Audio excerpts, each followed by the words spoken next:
Nous savons bien que le gouvernement est devenu spécialiste de la persécution de l'Église.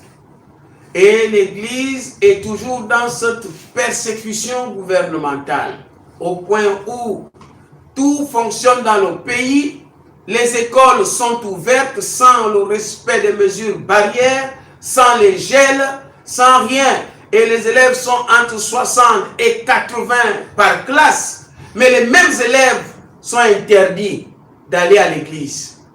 Regardez, le gouvernement va au Parlement, va à l'Assemblée nationale 70 jours après, ça veut dire 25 jours après l'expiration de l'état d'urgence qui a été voté par le Parlement le 2 octobre 2020. Donc les 45 jours sont finis le 16 novembre. Mais le gouvernement se pointe à l'Assemblée nationale 70 jours après au lieu de 45 jours après. C'est un désordre gouvernemental.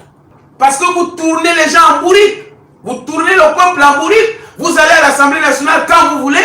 Vous justifiez avec vos propres termes qui ne sont pas forcément les termes qui sont dans la loi.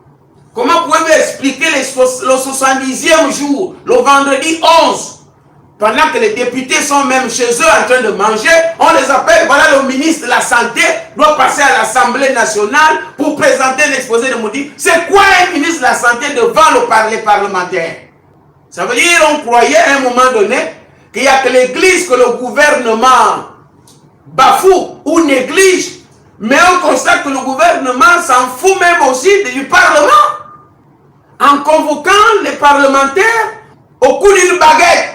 Un ministre de la Santé. Voyez-vous, c'est un désordre. L'Église est persécutée. Tout est ouvert sauf l'Église. Et vous prenez des allègements à Moutouki pour dire aux gens, voilà, ils se réunissent à 30 dans l'Église. Comme pour dire, prenez les 30 pièces d'argent que Judas a reçues pour trahir le corps de Christ, trahir l'Église. Mais nous savons que le gouvernement a deux principaux axes de sa politique générale. Premièrement, la persécution de l'Église et deuxièmement, le vol des deniers publics. Et vous parlez de détournement des deniers publics. Il n'y a pas de détournement. Vous savez ce qu'on appelle détournement? Détournement, c'est le changement de la direction des financements ou d'une ligne budgétaire. Cela signifie, en termes simples et en français facile, que si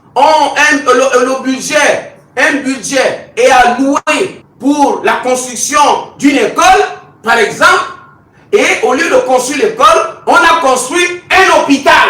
C'est ce qu'on appelle détournement. Ne prenez pas les termes simples pour flouer les gens. Ici, il est question de vol. C'est le vol de l'argent public, le vol du contribuable. Et comme c'est une culture nationale, donc le gouvernement est devenu une sorte de comité d'organisation du festival des voleurs de l'argent public. Le festival.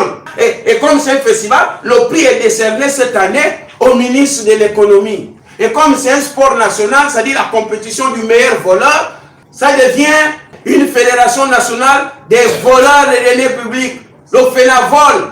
Et comme si ça ne suffisait pas, vous êtes aussi une commission nationale pour la persécution systématique de l'Église, la CONAPS. Vous persécutez l'Église, vous volez l'argent de l'État, vous êtes des dollars. Et vous faites un petit cinéma.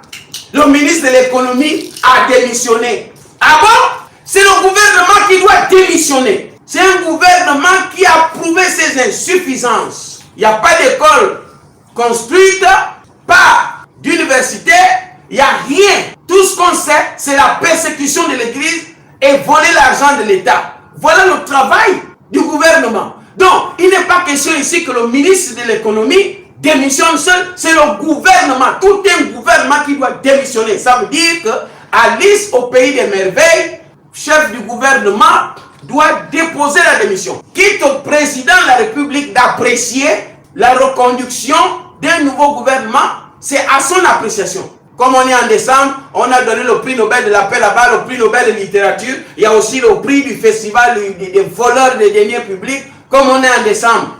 Et c'est le ministre de l'économie qui a la palme d'or. Non, c'est le gouvernement qui a détourné l'argent. Le gouvernement doit démissionner et le président doit voir cette affaire-là claire. C'est une faute lourde gouvernementale. Démissionner. Pendant que l'église est fermée, On prend des lois iniques, des dispositions iniques contre l'Église. Mais nous ne cesserons pas de dire, laissez-nous aller adorer notre Dieu au temple. Et c'est tout.